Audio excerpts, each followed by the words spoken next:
जय श्री राम दोस्तों, आज मैं हाजिर हूं आपके सामने फ्रेजल वर्ब का पॉइंट लेकर। इसके पिछले वाले वीडियो में हमने कंडीशनल सेंटेंस पढ़े थे, आज हम पढ़ने वाले फ्रेजल वर्ब। मैं भगवत सिंह आप सबका स्वागत करता हूं अपने इंग्लिश की मास्टर क्लास में, जहां पर हम इंग्लिश पढ़ रहे हैं बेसिक से एडवांस लेवल तक के लिए।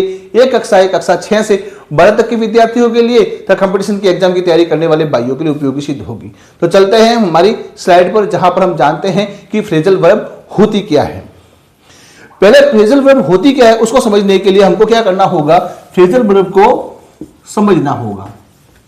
तो फ्रेजल वर्ब होती हैं वे वर्ब्स, पहले परिभाषा देख लीजिए स्लाइड में। A phrasal verb is a combination of a verb plus preposition या adverb that creates a meaning different from the original words.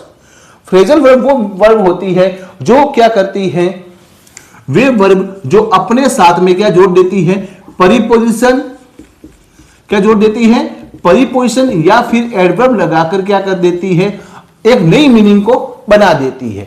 मतलब कोई पहले मीनिंग लिखी हुई होती है, दो मीनिंगें मिलकर कोई तीसरी मीनिंग बना देती है, उसे हम क्या कहेंगे, फ्रेजल वर्ब कहेंगे। वर्ब में क्या जुड़ जाएगी आपके सामने, वर्ब में जैसे कोई वर्ब है, जैसे मैं यहां पे उदाहरण स्वरूप ले रहा हूं, यहां पे गिव।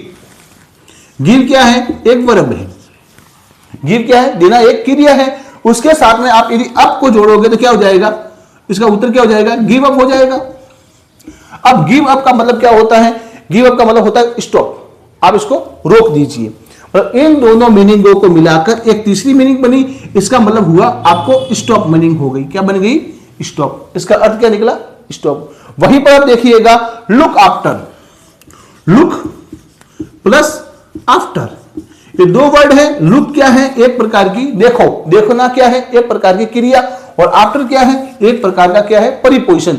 इन दोनों जोड़कर क्या मीनिंग बनी, लुक आफ्टर। लुक आफ्टर का मतलब होता है बात देखो, बात देखो नहीं, इसका मतलब होता है देखभाल करना। क्या मतलब होता है, देखभाल करना। सीधा सा मतलब है जब वर्ब के साथ में, किसी वर्ब के साथ में परिपोजिशन या एडवर्ब जुड़कर कोई नई मीनिंग बना दे या कोई नया अर्थ निकालने वाली कोई मीनिंग बना देवे, तो उसको हम क्या कहेंगे, हम कहेंगे उसको फ्रेजल वर्ब कहेंगे। ठीक है, सिंपल से वर्ड में आप समझिएगा। अब मैं यहां पर सेंटेंस ले रहा हूं आपके सामने। He gave up smoking, he gave up smoking, उसने धूम्रपान छोड़ दिया। गेव अप का मतलब होता है छोड़ देना, उसने धूम्रपान छोड़ दिया। वहीं पर दूसरी देखिएगा, she look after her younger brother, वह अपने छोटे भाई का देखभाल करती है। अब चलते हैं हम इसके नेक्स्ट स्लाइड पर, जहां पर हम जानते हैं कि हम फ्रेजल वर्ब को कितने भागों के आधार पर, कितने इसके स्ट्रक्चर होते हैं उसके आधार पर समझ सकते हैं। डस्टर मिल जाए तो ठीक है, चलो डस्टर दीजिए एक।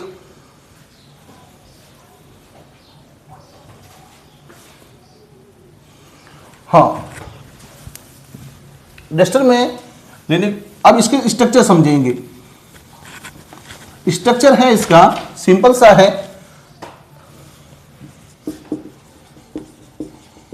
इसके 3 स्ट्रक्चर बनते हैं। पहला स्ट्रक्चर क्या होगा, पहला स्ट्रक्चर होगा हमको वर्ब के साथ में क्या जोड़ना होगा, adverb. Verb plus adverb, verb plus adverb जोड़कर क्या बनाएगा, पहला वर्ड बनाएगा। एक प्रकार के वाक्य तो ऐसे बनेंगे। स्ट्रक्चर का मतलब होता है कुल मिलाकर फ्रेजल वर्ब से कितने प्रकार के नई मीनिंगें बन सकती हैं। तो एक तो क्या बनेगा, वर्ब प्लस एडवर्ब बना के बनेगा, एक नया नई मीनिंग बनेगी। दूसरी बन सकती है आपको वर्ब प्लस परिपोजिशन जोड़ दो, उससे कोई बन जाए word.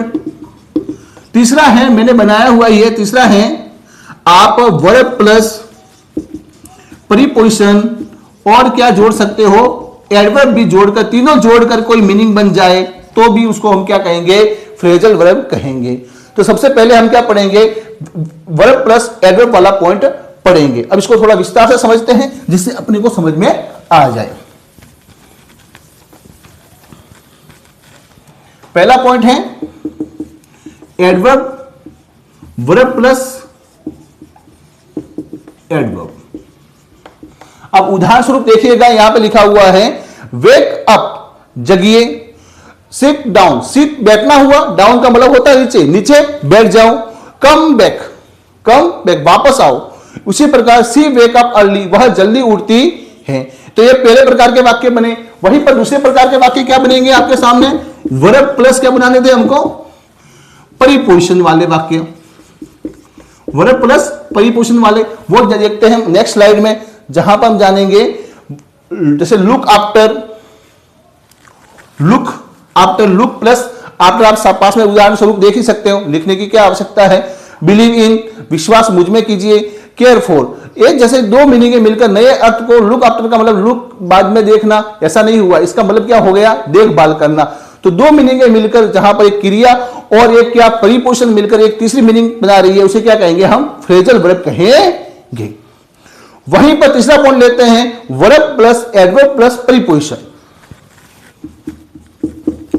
Verb plus adverb plus preposition. इससे मीनिंग साथ में बनी हुई होगी, आप देख सकते हैं।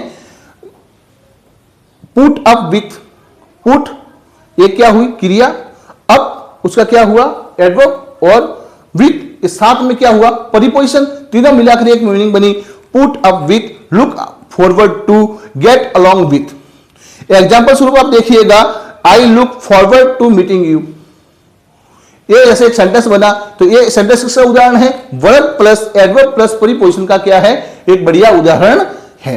अब हमारे सामने टोटल कुल मिलाकर तीन प्रकार के स्ट्रक्चर हमारे सामने आ गए। हमको ये तीन स्ट्रक्चर समझने हैं।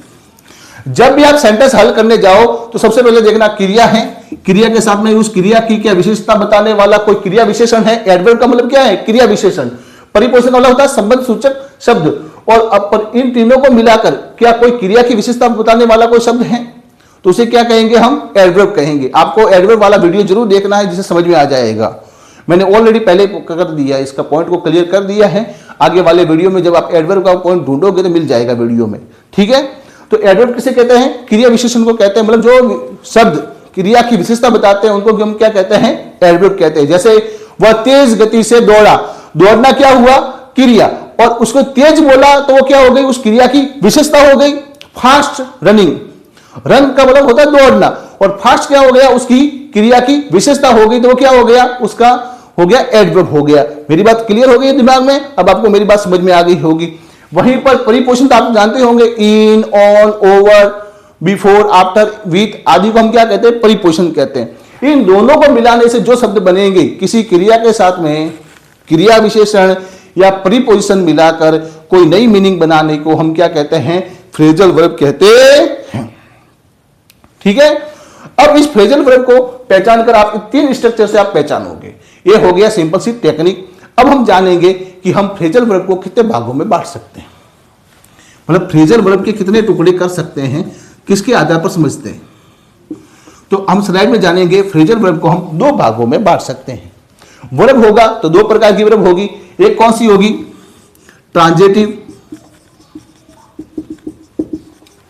एक कौन सी होगी, इन ट्रांजिटिव। कौन सी होगी, इन ट्रांजिटिव। सकर्मक और अकर्मक, कौन सी क्रिया, सकर्मक और अकर्मक। इसमें क्या होना जरूरी है, ऑब्जेक्ट होना जरूरी होता है, इसमें ऑब्जेक्ट होना जरूरी नहीं होता। ऑब्जेक्ट जरूरी, ऑब्जेक्ट नहीं होता। ऑब्जेक्ट होना, इसमें ऑब्जेक्ट होना जरूरी है, इसमें ऑब्जेक्ट नहीं हो तो भी चलता है, ठीक है। एग्जांपल के तौर पर देखिएगा, फ्रेजल वर्ब वाला ट्रांजिटिव वाले में उदाहरण देखिएगा, turn off the light, light को बंद कर दीजिए। सी गेव अप हर जॉब, उसने अपनी जॉब को छोड़ दिया। तो यहां पे जॉब वर्ड और यहां पे लाइट, ये दोनों ही क्या है, ऑब्जेक्ट है। तो ये हमको क्या बता रही है, ये ट्रांजिटिव फ्रेजल वर्ब है। वहीं पर इन ट्रांजिटिव वर्ब में आप देखिएगा, द प्लेन टुक ऑफ, जो हवाई जहाज रुक गया, ही वोक अप, वह जग गया। यहां पर किसी ऑब्जेक्ट की जरूरत नहीं पड़ रही है, तो वहां पर हमको उसको क्या कहेंगे, इन ट्रांजिटिव फ्रेजल वर्ब कहेंगे। आइए हम कुछ जानते हैं, कुछ मैंने फ्रेजल वर्ब ढूंढ के निकाली है जो कॉमनली यूज की जाती है। आइए उसके कुछ उदाहरण देख लेते हैं। Common phrasal verb and meaning, give up का मतलब होता है स्टॉप यानी रुक जाना, लुक आफ्टर का मतलब होता है टेक केयर ऑफ यानी देखभाल करना, टर्न ऑन का मतलब होता है स्टार्ट करना, टर्न ऑफ का मतलब होता है स्टॉप करना, ब्रिंग अप का मतलब होता है रेज अ चाइल्ड, बच्चे को खड़ा, बच्चों की देखभाल करके उसको बड़ा करना, फाइंड आउट किसी की चीज को ढूंढना, पुट ऑफ का मतलब होता है किसी कार्य को रोक देना, पोस्टपोन कर देना, टेक ऑफ रिमूव यानी हटा देना, वहीं पर कम इन का मतलब होता है इंटर होना, गो ऑन का मतलब होता है किसी चीज को चालू करना, जैसे गो ऑन कह दिया तो मतलब किसी कार्य को आप लगातार जारी रखिए। इस प्रकार हमारा आज फ्रेजल वर्ब का पॉइंट क्या हुआ, पूरा हुआ। आगे आने वाली क्लास में हम समझेंगे पैसेज कैसे हल करते हैं, उनके बारे में जानेंगे। यह क्लास आगे आने वाली कक्षा 6 से लेकर कक्षा 5वीं, 6वीं, 7वीं और 8वीं के लिए बहुत महत्वपूर्ण कक्षा जो पीरियड होने वाला है, जो मैं क्लास लेने वाला हूं। तब तक के लिए जय श्री राम, शुभ रात्रि, जय श्री राम।